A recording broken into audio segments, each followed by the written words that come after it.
Okay, well, let's get going. Hello, everyone. Welcome to today's event. My name is Marisela Garcia Marquez. I am the National Vice President at Latina Professionals.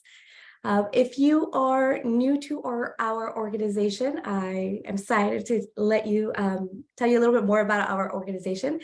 We were founded in 2019. We welcome the first and largest driven national organization focused on uplifting rising Latina women to achieve their career ambitions. For more than 3 years, we have successfully increased public awareness about the need to open doors of opportunity for all Latinas across all industries in the U.S. Collectively, we invest in personal and professional growth and development through a series of virtual and quarterly events, educational resources, and career development programs through our most treasured program through Acelera.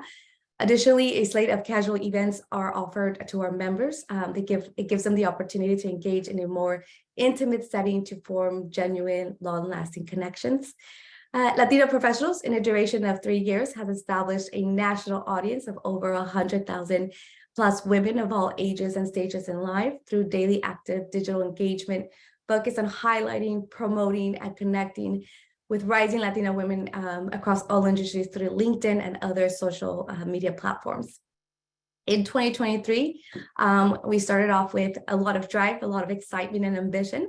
We continue to drive key initiatives for our community. We recently launched Latina Mental Health Week, 30 Rising Latinas, and expanding into 3 additional chapters in the US.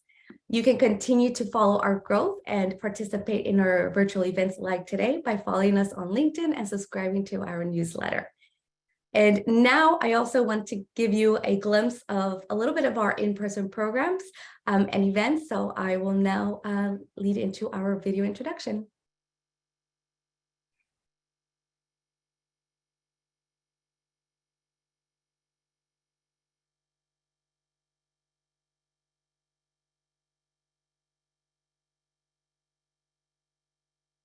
Representation in all careers and industries.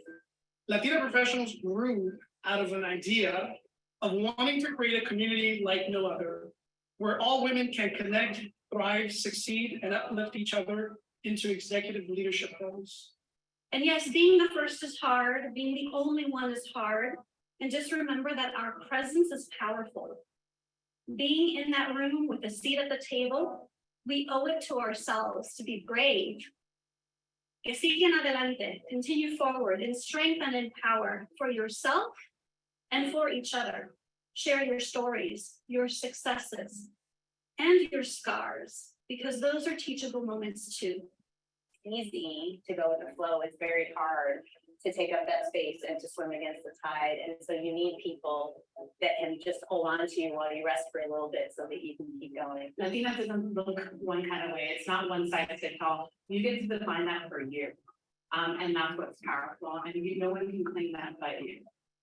Amazing professional setting, and you get to meet women from a variety of industries. It's just so lovely to be in community with people and to feel that connection and the love that we felt tonight, and helping people feel like they have support and there are other people like them and they're not alone. This is where you're going to find the gold nuggets. This is where you're going to find the people that are going to help you. This is where you're going to find people that are basically going to take you to the next level. Sometimes it's just one person away from your success, and it's amazing how if you can just join us and if you can just show up, you will meet that person. They're all here. It has inspired me to open up my own business. I've been thinking about it for a while, but now this event has shown me that I can do it. I just have to go for it, and I have to ask for help. I'm sure ladies here will show me the way and draw a map for me so I can be successful and not fail. If you're a professional, if you want to be a professional, to join us. This is about believing in each other, helping each other, motivating each other. It's not about 1 or 10 people. It's about 300, 500 and growing so that we can have a really beautiful network of supporting sisters. Pursue what you love with everything you got. And don't worry about how, but focus on the why. Because in my grandmother's words, el que quiere, puede.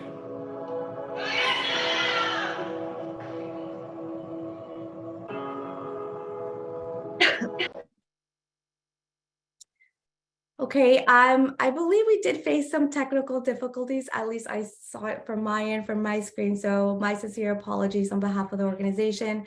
Of course, you can find our video through our social media platforms. And if we're able to relaunch it, then we'll definitely play it at the end of the panel. But thank you again, everyone. And now on to our main event. I am excited to introduce today's moderator, my dear friend, Margarita Pineda Ucero, Managing Director at Audex Private Debt. Hola, Margarita, bienvenida. Gracias, Mari. Hola. Hello, everyone. I am delighted to be with you all today. I will have the honor of moderating this panel while also sharing some personal perspectives on the topics we will cover. Let me tell you a little bit about myself. My professional background is in risk management in financial services, especially in commercial lending and corporate finance. My experience has mostly been in acquisitions, divestitures, and management of portfolios, as well as operating platforms in the US, Europe, Asia, and Latin America. In some of the challenges I have taken through my career, I have had to be involved in the transformation and operations of operations and processes, also of business culture. I have been in C-suite positions and I serve on corporate boards. From those experiences, what I have learned is that those activities require a lot of time and self-given leadership. An approach where when you put yourself out, you truly render value. On the personal note, or on the personal side, I'd like to share with you all that I'm a wife, a mother, a daughter, a sister, a friend, and a community leader. And from those experiences, I have learned that love and care as life decisions are amazing choices to feel joyful and to be grateful every day. So let's just dive in today. I'm excited to introduce the other panelists. And as you noticed by my intro, this is going to be a combination of what we do with our professional life and our personal life and how we bring ourselves to everything we do. So our voices continue to be heard and expanded throughout our lives and everything we do. Let me turn it over to Raquel. Raquel, please tell us about yourself. Thank you, Margarita. I'm so excited to be here and to be one of the madrinas of Latina professionals. Just quickly, by way of background, I currently serve as the Chief Inclusion and Engagement Officer at Charles River Associates. And prior to that, I was the CEO of SHIP, the Society of Hispanic Professional Engineers. But I actually started my career as a lawyer, a trial lawyer, prosecutor with the US Department of Labor. And then I made my way into private company with Mary Kay Cosmetics, ultimately into technology.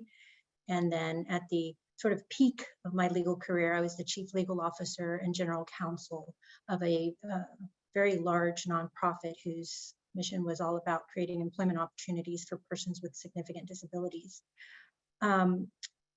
As far as, did you want me to go over the moment of courage, Margarita, or just kind of go over my background? Just introduce yourself, and then yep. I'm gonna. Sure, and I'll just wrap up by saying I'm the youngest of 6. I'm the daughter of immigrants. My father was a migrant farm worker. I grew up in a really tough neighborhood in Houston, Texas. And I'm very lucky to have both of my parents still. And I'm a very proud Latina. Thank you, Raquel. Thank you. So nice to meet you and great to have you here today. Marisa, let me turn over to you and please introduce yourself. Muchas gracias, Margarita, and hello, everybody. It's really a pleasure to be here with Latina professionals. Just a very quick story about myself. I came to this country at the age of 10 from Mexico City. I grew up in South Texas in the Rio Grande Valley, and I was very, very fortunate to get a full ride to Georgetown University. I studied to be an ambassador. So I'm supposed to be an ambassador. I am not an ambassador today. My dean told me that in order to be an ambassador, I should go make a name for myself in corporate America, contribute to someone's campaign, and maybe one day I will be. So I followed his advice and started my career at Procter & Gamble in San Juan, Puerto Rico. And since then, I've had a flourishing career in marketing and sales. I spent time at P&G, Deloitte Consulting. I spent almost 20 years at PepsiCo in various roles in sales and marketing there. And a year and a half ago, I took a huge risk and left that company after almost 20 years to work for the NFL. So today I run all of the marketing initiatives for the National Football League. I am a board member as well. I serve on the board of Consolidated Communications. And like you, Margarita, I am a wife. I am a mother of a 17-year-old senior, high school senior. And I have a black belt in Taekwondo. But very, very happy to be here. And like Raquel, I am also a madrina and a very, very proud Latina. Thank you, Marisa. What an impressive background and so grounded in so many fronts. I cannot wait to hear more about you. Patricia, please introduce yourself.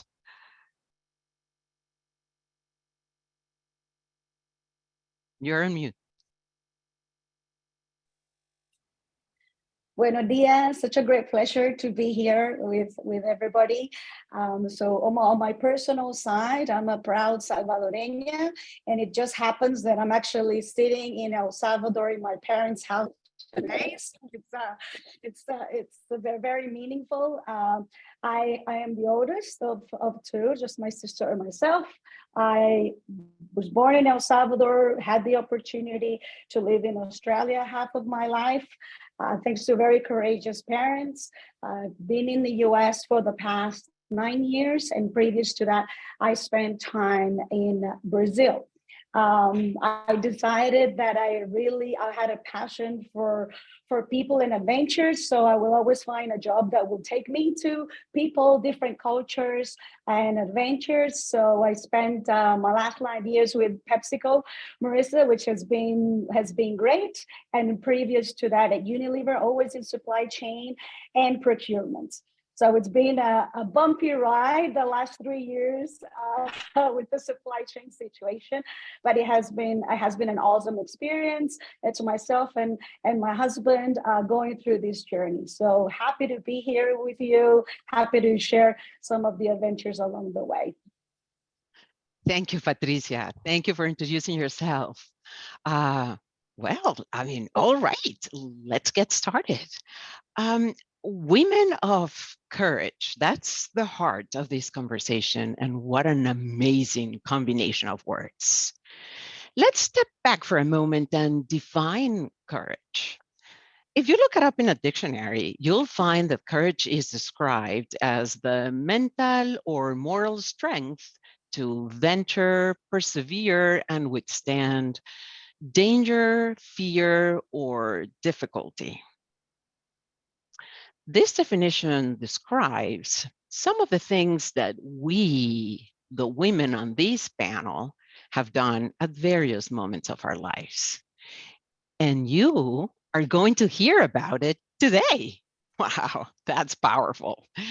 Women on this panel have been the first Latina to do this or that other thing that she has achieved, or to carry this or that other title that she has or has had, or the first Latina to cover this or that territory that she's responsible for or was responsible for. We all have achieved various things in our respective areas of expertise, and you already heard those are diverse. But there is one thing that I think probably is common across all of us, and it is this. If we had stopped when we were told oh, no, no, no, it's never been done that way. No, no, no. Or, oh, no, it's never been done by someone like you. Or, oh, no, no, no, we don't do it with your approach. Or, yeah, no, with your idea. We just would not be able to share the stories that we'll talk about today. People are courageous when they choose to act in the face of fear or uncertainty. We are courageous when we follow our heart, standing for what we know is right, and when we stay true to ourselves. We are courageous when we expand our horizons, stepping into the unknown. And the reality is that fear, uncertainty, what is right, the unknown, are usually aligned with what we believe is true. And our courageous attitudes in life are sometimes instinctive, many times learned, but most times are actually nurtured with practice and through confidence. So let's dive in and talk about moments of courage.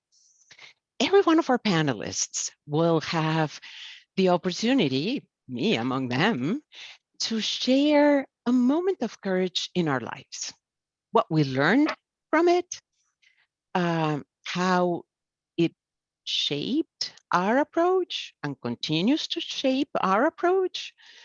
And as we continue to walk our path, how those moments of courage are writing the story of our lives. Courageous attitudes are filled with action when facing fear or uncertainty, doing what is right, and expanding horizons, stepping into the unknown. So, Raquel, please share with us a moment of courage in your life and what you learned from it. Thank you so much. Certainly stepping into the unknown in many instances in my personal life and certainly in my professional life. And the one that comes to mind as far as a moment of courage was when I decided to give up the practice of law and pursue my first CEO role, the CEO role at SHIP. It was a tough decision for me. I had worked so hard to become a lawyer, so many trade-offs and sacrifices. And I was at the top of my game in my legal career, in my legal profession. I was the chief legal officer and general counsel of a very large organization. And when the executive recruiter reached out about the opportunity, I was like, ship who? Do they build boats? Why are you calling me? You know, I had never heard of SHIP. And so as I started to do my research and my due diligence and reaching out and talking to people, I was like, wow, this is an amazing organization. And one that I feel like I can get behind. And because what SHIP was doing and continues to do very well is all those things that helped me early on when, pursuing a degree at the University of Texas, one of the only ones in my family to do it. And, my career, et cetera, mentorship. And that's what SHIP was doing. And honestly, I didn't think I had a shot. I'm not an engineer. I don't have a background in STEM. I'm a lawyer. But I thought I'm going to take this calculated risk. I'm going to go and do my very best. And one thing led to another, and I was selected as the CEO of SHIP. And so that I did have to conjure up my courage to pursue it and to go after it. And I will tell you, it was not easy, but I am very proud of what my team and I accomplished while I was the CEO of SHIP for 4 years. And I will say this too, that it took courage to leave SHIP. It was time. I felt that I had accomplished what I had set out to do and to accomplish in the 4 years that I was there. And the next moment of courage for me was to go back to a global company, a publicly traded company. My concern was, how do I go back into a publicly traded global firm and be in leadership, senior leadership? And the opportunity at Charles River came my way. And my biggest concern there was I was going into a C-suite where no one looked like me. I'm one of two women, and I'm the only person of color. And I'm one of the very few people of color in senior leadership. Most of my colleagues are economists. And if you think that there's a lack of diversity in STEM, there is even less diversity in the field of economics. And so once again, sort of conjured up my courage and pursued that. And I want to say that my colleagues have been very welcoming. They have really gone above and beyond to help me feel welcome. And it's one of the best choices, one of the best calculated risks that I have taken. Wow. Thank you for sharing, Raquel. What resonates with me is taking calculated risks that can propel change and progress in your professional career. And of course, you didn't do it without thinking, right? You surrounded yourself with mentors, the right tools, additional information, research, etc. So strong message to our audience today. Wow, thank you for sharing. Marisa, you are in the marketing field and in the sports industry now.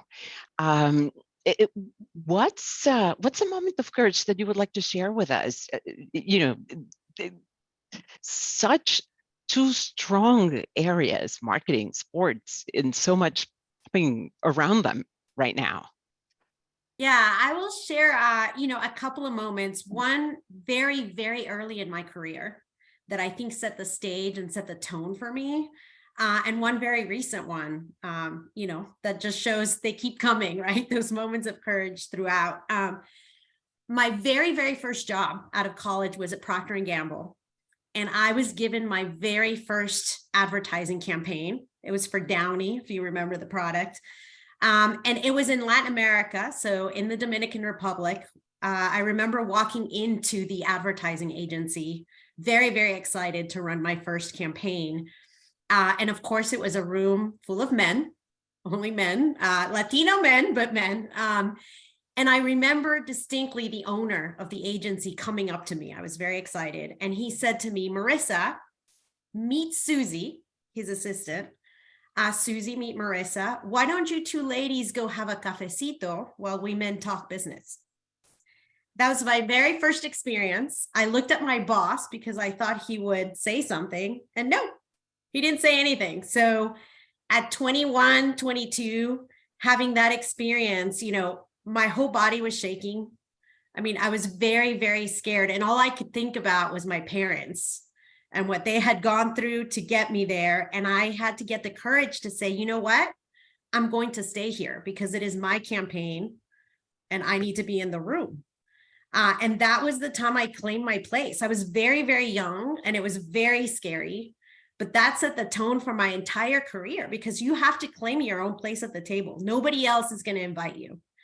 And, fast forward many, many years, a year and a half ago, like Raquel, I got this call and this opportunity to go join the National Football League. And I mean, when you've been in a company like PepsiCo for almost 20 years, an incredible company, I had an incredible career. And I had the possibility of doing so many things. And, I knew I was going to retire there. That was my company. But to have this opportunity to join such a platform in a new industry that I don't know anything about, in a male-dominated field, but the opportunity to be able to, make an impact at such a high level, I couldn't pass it up. So I feel like I jumped off a cliff like Raquel. Being the best at what I was and then joining something completely new at my age, right? So, I would say the two lessons: always claim your place and take the risk. Like I said, jump off that cliff. You never know the opportunities that lie ahead when you do that. Amazing. Amazing. It is insightful because claiming your place at the table unquestionably will propel and always be conducive to implementing favorable change. Wherever you're standing and whomever is around you will see that and will experience it. Thank you. Thank you, Marisa. That's amazing. Patricia, you alluded to this at the beginning of our conversation. I mean, being in the procurement field and of course in beverage and food industry, I can only imagine what the global procurement dynamics must have been during the recent COVID crisis. I mean, and still in certain industries, we're experiencing disruptions in the supply chains. But perhaps that's not what you've chosen to talk with us about. But let me just open the floor for you. And what's a moment of courage that you would like to share with us? And what did you learn? Sure. So you mentioned at the beginning mental strength, right?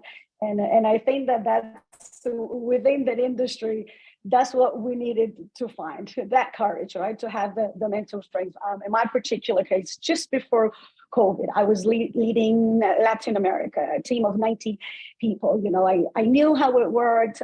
We had a pretty good balance of male, female within the organization. And I got the opportunity, got invited to go work at Pepsi headquarters. You know, that's a big deal, right? That's a big deal. I never worked in the office, that office before. I had already moved with my family from El Salvador, then to Brazil, had to learn a new culture, and now going from Latin America to the US. I've never lived in the US before. So we go talk about risk, right? Okay, I speak the language. I have to learn a new language. I'm going with a company that's supporting me, but I still don't know how it works. So I decided to take the leap of faith and said, all right, I'm moving to PepsiCo headquarters. And then I realized that in the supply chain area, the suppliers that I had worked with in LATAM, it was still a good blend, but in North America, we're still very male dominated. So a little bit like Marissa's story, when I first met, my big suppliers, they would look at me, they wouldn't know what to do with me. Like literally, they were used to seeing a procurement male dominant figure, I want X, Y, and Z, and if not, I'm gonna walk away. And I quickly realized that was not my style. I'm like, I can't pretend to be somebody that I'm not, I want to have the conversation. And so the fact that I was coming in and realizing in my first couple of weeks with my suppliers that they were going to see a shift, it actually shook them. They didn't know how to connect me. They were expecting me to be this big, tough person, and I said, no, I my style is different. I'm going to stay true to my style, but it was very difficult because we were in this gray area, which we didn't know how to work. I was trying to understand the culture. I did have supporting, bosses at the time, but I quickly realized not only did I have to stay true to myself, but I had to recalibrate my thinking to make it work. And then COVID hit, right? So whatever worked in the past, that wasn't going to work again. So the fact that I acknowledged I had to recalibrate my thinking of what's the best approach, understanding how the industry, the supply chain industry, procurement suppliers work, I had to find my voice. So how am I going to tell the good news? How am I going to tell the bad news, right? And first and foremost, if I don't speak up, they're going to make the decisions for me, right? Which is what I could quickly see coming. So I think it's been a great experience to see it, just culturally working, in a male-dominated area, but realizing I had to rethink how to position myself without losing myself and speaking up not only for me but also for my team. I had an all-female team here in the US, and they were also getting used to having a female boss. So it was very encouraging to see how it progressed. But it's still to today, we're being agile, we need to rethink. But the one thing I hold true, it's to myself and how I present to whoever the audience is. Wow. Yeah, I mean, I am sure our audience is excited because I'm already excited of hearing every one of you. Thank you so much for sharing this. Amazing learning. I mean, how interesting it is to hear your words, stay true to yourself, to your style, to understand and recalibrate your thinking, to find your voice, because that enables courageous moves, which in turn transform the way things were perceived or done before. And you did it, right? I can relate to your experiences, and like you all, you know, I've had moments of courage in my life as well. I would like to share one uh, specifically that is near and dear to my heart, and that is the one that brought me to the U.S. I was born and raised in Mexico, but the one that brought me to the US is related to the courage that it takes to expand horizons and stepping into the unknown. In my case, I had already visited the USA a few times before as a tourist, and you know, had been in many cities of the country, thank goodness, but I had never lived in the US. And the greater depth of the courageous move was that I was actually getting married and was following my husband. I met him in Mexico and we'd have been dating, and he got offered a job that brought us here. I had no idea what married life would look like, but you know, left Mexico, my family, a culture I knew and understood, transitioned my job, and ventured into forming a new family and the thought of building a future.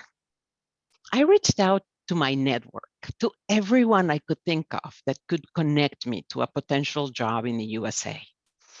And as I was transitioning my career, a friend introduced me to GE Capital. His introduction gave me the opportunity of an interview for an open position in the international division of the commercial finance group. And thankfully, I got the job. During the next 20 years after that job that I got, I remained at GE Capital. And I had the opportunity to work across the globe. All of those years, I did successfully many things I just had not done before. I led teams, purchased portfolios, did acquisitions, did divestitures, turned around operating platforms. Many of these things that I had not done before were scary. I wasn't sure I could, but at every one of those times, I had the skills, but needed the courage to leap into doing it every time. I received awards and recognitions on the performance as an individual contributor and then as a leader on behalf of my team. And of course, you know, I'm not perfect, but I can tell you that what I learned consistently was that every time I put my very best, always, I was grateful for everyone that was walking with me along the path. And I never, ever gave up. So if there's one thing you want to remember from what I've learned from my moments of courage is never give up. Even when it looks that there is no possibility of a step forward, there is. And just know with confidence that there is a possibility for a step forward, and just do it. I mean, I've mentioned earlier on this talk and this panel that courageous attitudes in life are sometimes instinctive, many times learned, and most times nurtured through life with practice and with confidence. And I would like to say that in my case, I learned courage from my amazing parents. And I have nurtured courage through my faith. And I continue to practice it with confidence through the support of many mentors and sponsors that I have developed along the way, as well as strong teams that I consistently surround myself with. So that's the other aspect of courage. You don't have to do it alone, but you have to do it yourself. So, Raquel, let me turn it over to you again. And if you would please share with us, how would you say you have learned, nurtured, and practiced courage throughout your career Thank you. That or your was life? so emotional and inspirational. Gracias, Margarita. I Thank do you. want to touch base on something that Patricia said, a word that you said, recalibrate. I use that word a lot, recalibrate. I use the word pivot. But something also resonated with me, Patricia, when you said, finding your voice. And I think it is important to know what your true voice is. But it's also important to, at least this is what I've learned, my voice when I was a CEO of SHIP was one voice. My voice in my current role as the Chief Inclusion and Engagement Officer at a professional services firm comprised mainly of economists, of people that do not look like me, is a different voice. If I want to be an effective communicator and advocator and influencer, I have to modulate, literally and figuratively, my voice. And so I also want to comment on, you've probably heard, you'll probably hear it today, like be your authentic self, but it has to be more than that. For me, it's about what are your values and be who you say you are, be genuine, because my authentic self is a feisty Latina, but I'm not going to be successful if I'm a feisty Latina everywhere at all times. I will not be successful. And so, yes, bring your IQ, your intelligence quotient, bring your EQ, that's looking internally and being an observer of your own behavior and your thoughts and be introspective. But it's also about relationship capital, social capital, and social intelligence. Knowing what's going on around you, who's in the room, what's happening in the room, what are the written rules of engagement, and what are the unwritten rules of engagement. And that's where mentors and career sponsors and personal board of directors come in. So I just wanted to say that. But to get to your question, Margarita, about, what would I say about how I learned and nurtured and practiced courage? For me, is being perpetually curious, being always curious. I want to learn about other people and other cultures and other places and have as many experiences as I possibly can. And so I read all sorts of things and I put myself out there. It's about having a growth mindset. It's about experimenting. It's about failing. But I will say this, I am not someone who celebrates failure because failure sucks. It hurts, it's painful, it's scary. But what I don't do, I don't marinate in my failure either. I don't wallow in my failures. I look around, I see what can I control to make the situation better, and what can I learn from this? And it may not be immediate what I've learned from a failure. And I have failed in small ways and in monumental ways. And it's embracing the fact that there will be failures, but how you fail is really important. And so I have this mantra, and I've used it ever since I was a mountain biker. I was a downhiller when I was in law school. I thought about actually being a professional downhiller, mountain biker. And my helmet says, no fear and no regrets. And so things are going to be scary. But once you choose a path, go down that path, be relentless, be determined, persevere, be resilient. Know that there are going to be bumps and big bumps along the way, and you might get off track, but get back on track. And if you have to, like the saying goes, burn the boats, right? Because that means no going back, but no fear and no regrets. And why do I say no regrets? Because I'd like to think that in every moment of every day, I am trying. I'm trying to do my best with my emotional state of being, what's going on in my mind, what resources do I have available to me? And they may be limited resources, or I may be an emotional wreck, or I may have a ton of things going on. And so mentally, I'm not in the game, but I'm still trying to do my best. And so I invite you to think about that. If you're trying to do your very best, considering the circumstances, how could you ever have regrets? So no fear and no regrets.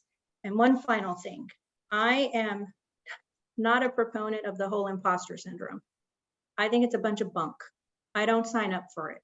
Yes, there are probably people out there who feel like they're frauds and it's debilitating. And I think that those are exceptions. And yes, go get professional help. But in many instances, this term of imposter syndrome is used for women and people of color. And I'd like to think that I've worked, I know I've worked hard to get where I'm at. You've all worked hard to get where you're at. And so are you going to have doubts? Of course, it's human nature to have doubts. And so it's about looking at, okay, yes, this is uncomfortable for me, this new situation, this new role. I don't know everything. You're not going to know everything. But what are the gaps of knowledge and experience that you have identified that you can close those gaps? You can address those gaps, but embrace the fact that there will always be gaps. You will always have questions. You will always have doubts. It's human nature. But as a lawyer and knowing the power of words and labels, why would I ever refer to myself as a fraud or an imposter? Right. And so I encourage you to do the same, to really be thoughtful about whether you're going to sign up for that. Thank you, Raquel. Wow. So much to take from your thoughts. Marisa, let me take it to you. And what would you share with us in terms of how do you have learned, nurture, and practice courage through your life? Well, first of all, thank you, Raquel. That was like, I'm taking notes over here too. Me too. That's amazing. Thanks Amazing. for all of that awesome encouragement and feedback. I want to go off of a couple of things you said, and Patricia, you as well.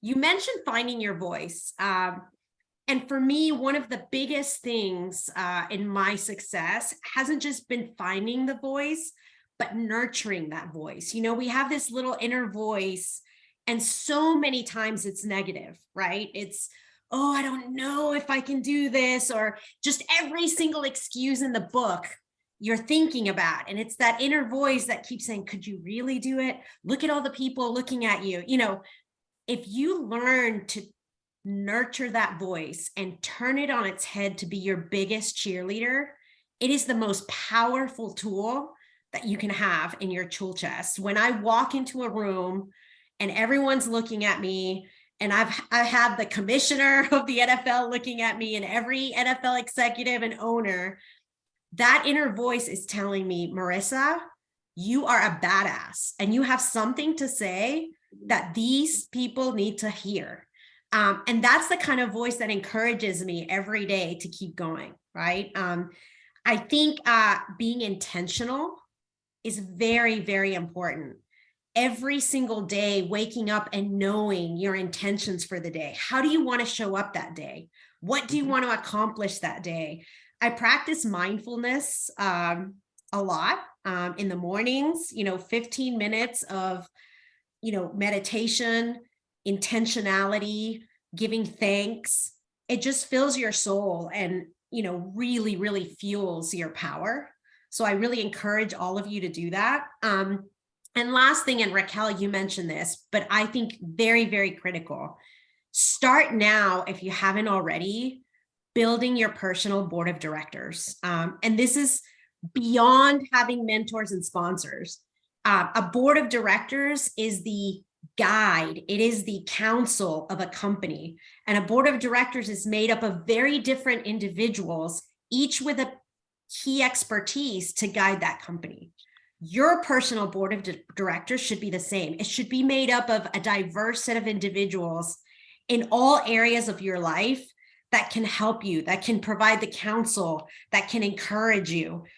If you don't have your personal board of directors or you're still building it, I encourage you, because it is powerful. And the reason I am where I am today is because yes, it's mentors and sponsors. They're very, very important, but it's because my personal board of directors saw to it that I was in the right room, that I was with the right people, and that I said and did the right things to get me where I am. So I cannot say how important that is to build yours for yourself. And so that's what I would, take away is make sure your voice is your biggest cheerleader. Make sure that you're practicing that mindfulness and that intentionality, and build that board because it's super, super important. So true, Marisa, so true. Thank you for those words. All of these, Raquel, Marisa, words of wisdom. Patricia, let me turn it over to you. What are your insights on courage? No, I think it's been great what's been shared so far. But what I do want to leave you with is on nourishing, right? I've been nourishing by having a healthy perspective, and I give it a name, right? So that that when that little voice is telling you can't do it, it's like try to look at it from it's a healthy perspective. Own it. It's okay to have fear. It's okay not to know. Acknowledge it, give it the 2 seconds that it deserves, and then go into the mode of, what if it works out? Everybody always tries to think, what if it doesn't work, right? What if it fails? But what if it does? Are you ready for what comes, right? When it does, and when you start changing the narrative to that voice, to what if it does work?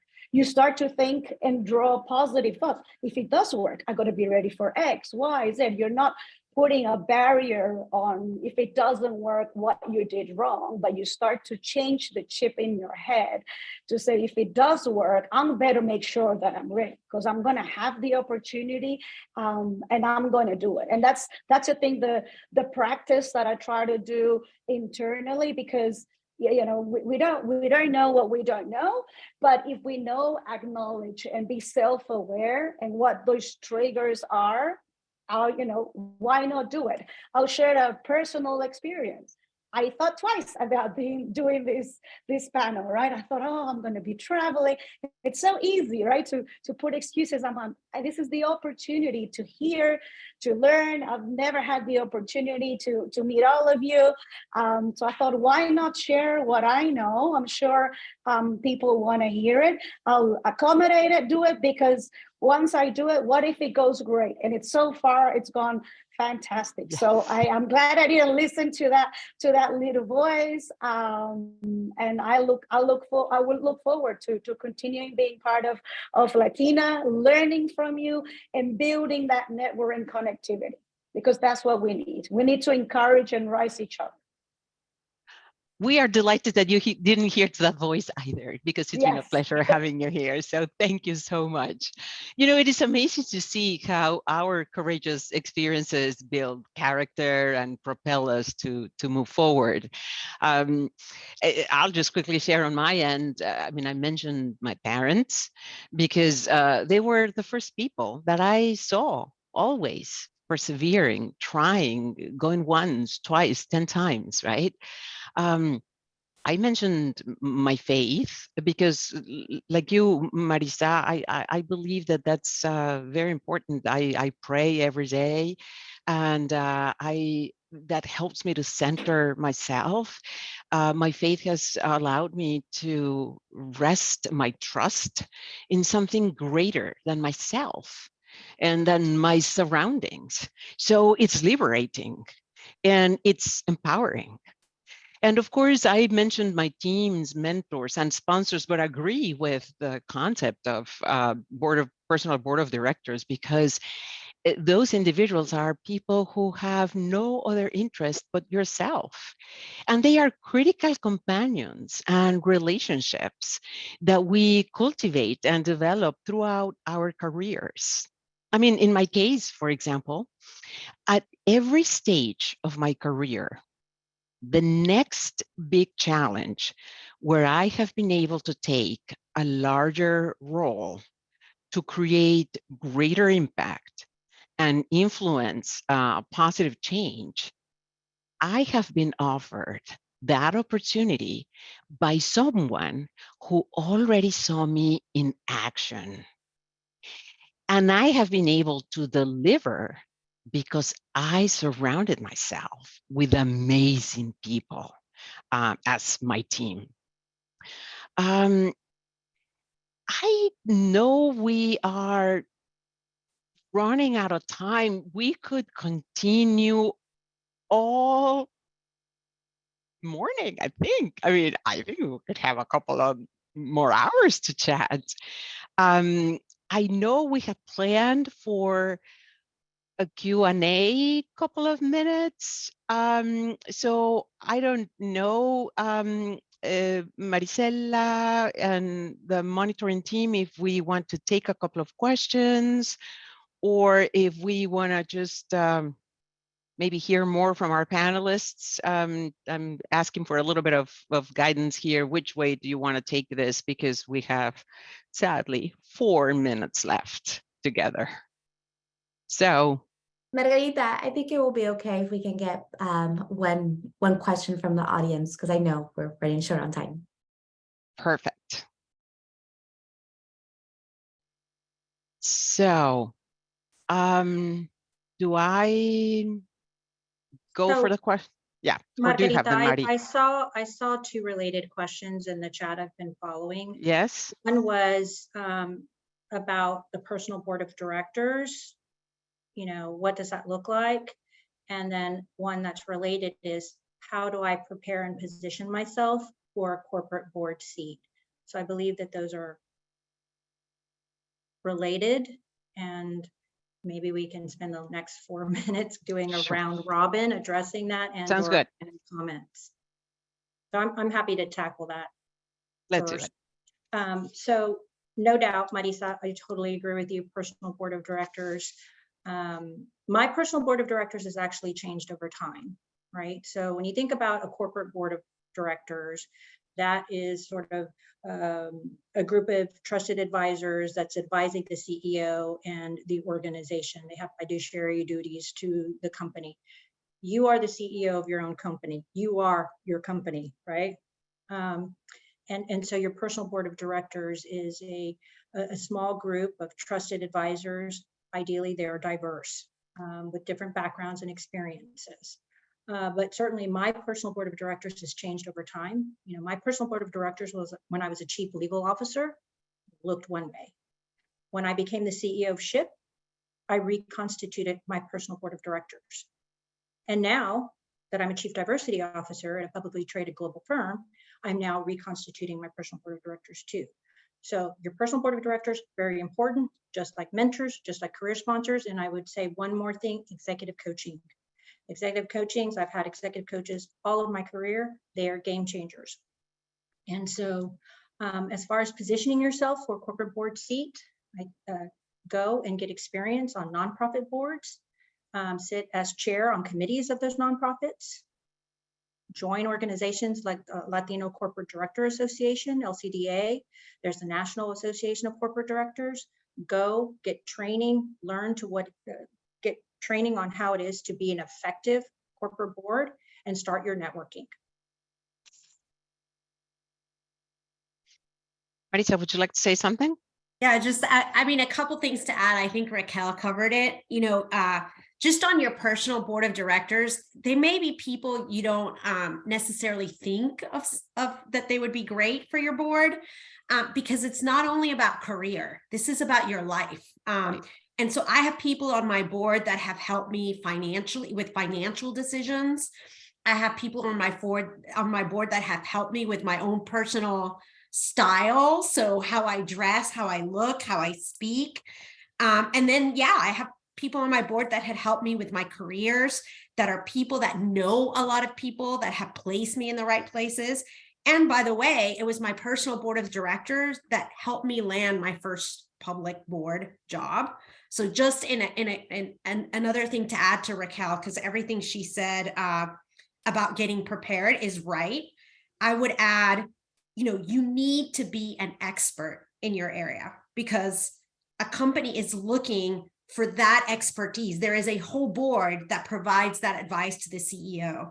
So you need to make sure that you carve that name for yourself in whatever your area is, and you bring that expertise, and that business or that area 110%. So I was placed on a board because of my marketing, my consumer insight expertise, not because of my financial expertise or my legal expertise, because I don't have depth in those areas, but because of my own expertise. So just make sure you have that, you've reached that level in your career to be able to then provide that service to a public board.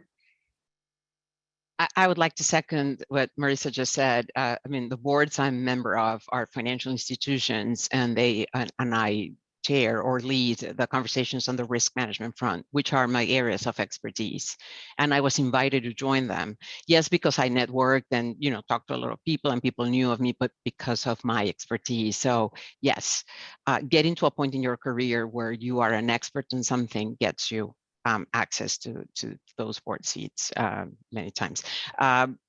Patricia, please share with us thoughts on this. 1 minute. I think everything's been said is great. I said, make the time to make your plan. Make the time to do the things for you. First, don't put it off.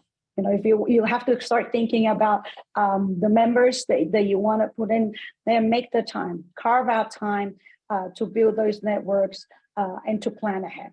That's what I would say. Yes, agree. Well, we covered so much ground today. I mean, I'm grateful for today's conversation, and just a couple of words as we close, as we come to the end of this Women's History Month, and we finalize this conversation. I hope you all feel inspired and empowered. The diverse perspectives and experiences that we've shared today highlight remarkable achievements and ongoing accomplishments across the globe by the women that spoke here. Can you imagine if everyone who's joined spoke? Wow. We are reminded that we must continue to amplify the voices of women. And let us take the lessons learned from today and apply them into our own lives as we strive to create a better future for Latina women everywhere. Thank you to our panelists, Raquel, Marisa, Patricia, and to all of you who attended this session.